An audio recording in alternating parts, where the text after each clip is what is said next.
So I had a request to do a video on forgiveness, and this can be for anything. This can be for a betrayal. It can be for something small that was a betrayal, a way that your partner let you down, or maybe just like a conflict that you had. But this is what I will say about forgiveness.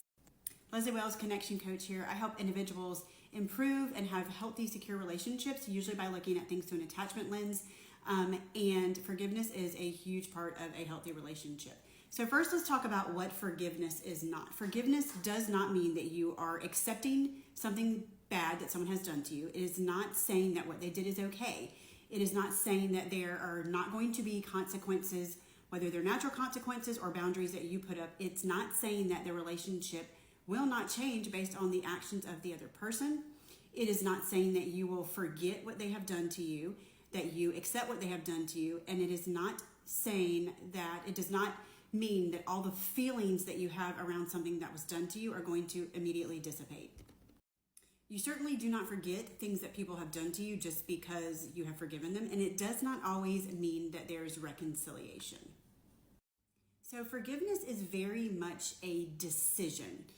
It is a decision that you are going to let go of the anger, the bitterness, all of the things that you would hold in that would affect you and your mental well-being, your emotional health, and really your physical health. Holding on to unforgiveness, having bitterness and resentment that is prolonged literally will affect you physically. Cardiovascular events go up.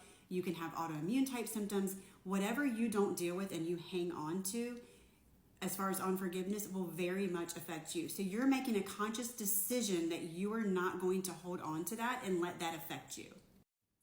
You're going to decide that their actions are not going to have a long-term negative impact on you. They're not going to change the way that you behave, the way that you show up, your character, your integrity. You're not allowing those things to be affected by the actions of somebody else. It is a conscious decision that they are not going to take any more from you than they have already stolen from you. It is a decision to let those things go so that you can be healthy and you can start your healing journey. And that's, if you're a Christian, and I speak very openly about this, if you don't want to hear this part, you can ignore this part, you can stick to the science. But if you're a Christian, it is making a decision in the spiritual realm that you are going to forgive and let God deal with the rest of it. All the feelings, all the repercussions that the other person has to deal with, all of the things that they have to be accountable for. You are basically saying, I choose to forgive and I'm leaving everything else in the hands of God. So what does forgiveness look like? So A, you make a conscious decision. I suggest that you speak that decision out loud. What you say, what you believe demands to be fulfilled. That's a spiritual and that is also scientific. And so I say that you speak it out loud. Now you're going to have to do this more than once. Just because you make a decision to forgive does not mean that feelings are not going to creep back in and that you're not going to have to lay that down again. So every time it comes up for you and you feel like you're struggling with forgiveness or there's areas that are still on forgiveness left, speak it out loud, make that decision again and say it out loud. As often as you need to, lay it down again and again. Continue to let the feelings come up that need to come up. If somebody has done something bad enough where you're struggling and wrestling with unforgiveness, then there's going to be anger, hurt, rejection, feelings of betrayal, feelings of being wronged. All of those feelings are going to come up. You need to allow them to come up. Just because you've made a decision to forgive does not mean all of the feelings go away. They still have to be processed. They still have to be worked through the body. And so I would recommend letting all of those come up. Now, I would also recommend doing things like to get your body in motion. So trauma typically stays in your body, and if you are really struggling with forgiveness, then this has probably been something traumatic for you. So allow those feelings to come up, all the anger, all of the sadness, all of the feelings, allow them to come up and get in touch with your body. So whether there's stretching techniques that you do, some sort of exercise, taking a walk in nature, getting a massage. I have an acupuncture mat that I like to lay on when I do my breathing techniques to help with my central nervous system, to get my nervous system more regulated. So you can do anything that you can really bring your body into it and sort of allow yourself to feel and connect with your body. It's super helpful.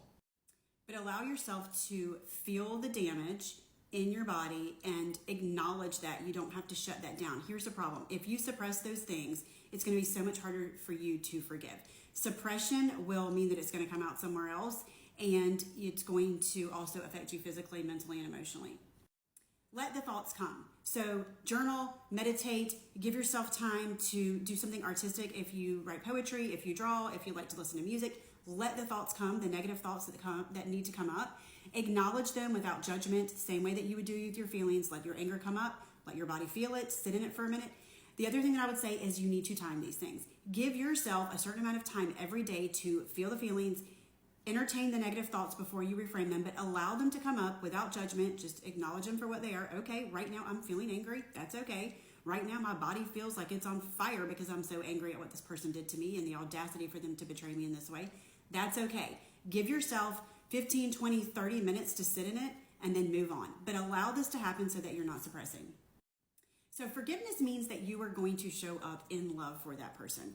And that does not mean that they have to come back in your life. That does not mean that there's reconciliation. If you decide that there are boundaries that you need to put in place to protect yourself and that relationship is no longer safe, that's okay.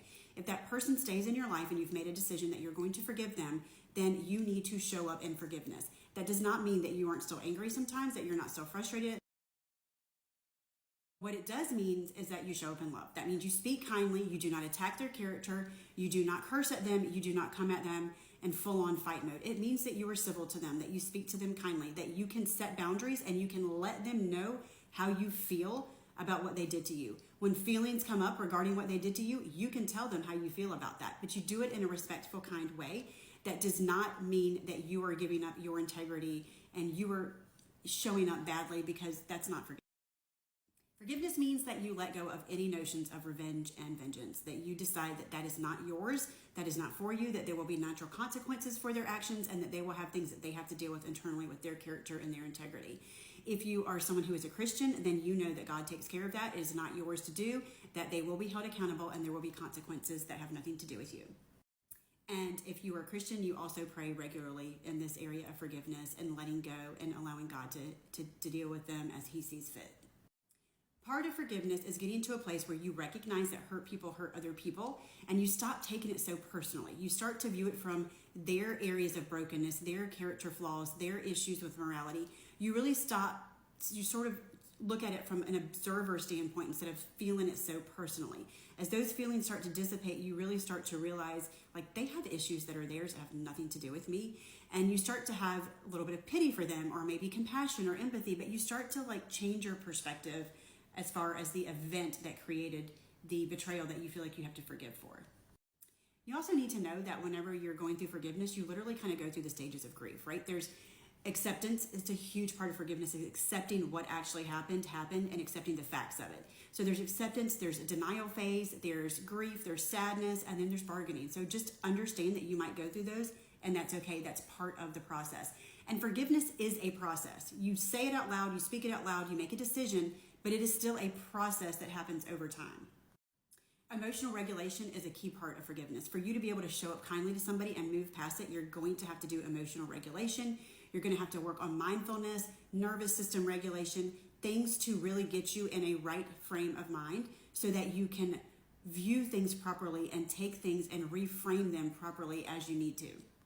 And then there's a little bit of realization that comes in that people are super complex. What they did to you is not okay, and it's sometimes you're just look at the audacity of what somebody else could do that I could never do. It's really important not to get self-righteous. We never know what we're going to do with the trauma that we have, the hurtful things that could happen to us in the future, or circumstances we may end up in. It's important to remember humans are extremely complex, and a lot of times the person who hurt you probably never saw themselves doing the things that they did or going against their own values and beliefs, and that's not even lining up for them. So it's important to remember that we all are human, we all make mistakes, and not to get too self-righteous that we're so much better than somebody else. We are probably the villain in somebody else's story too. Lastly, I would say that part of forgiveness is recognizing where we need to put up boundaries to keep ourselves safe, to allow ourselves to reconcile with that other person or build another relationship if that's appropriate. But if somebody has hurt you and you've decided to forgive them, you're going to have to put boundaries up for that relationship to be safe again and to be healthy. So I hope that's helpful. If there's anything else that you have found helps you forgive, then please post it in the comments.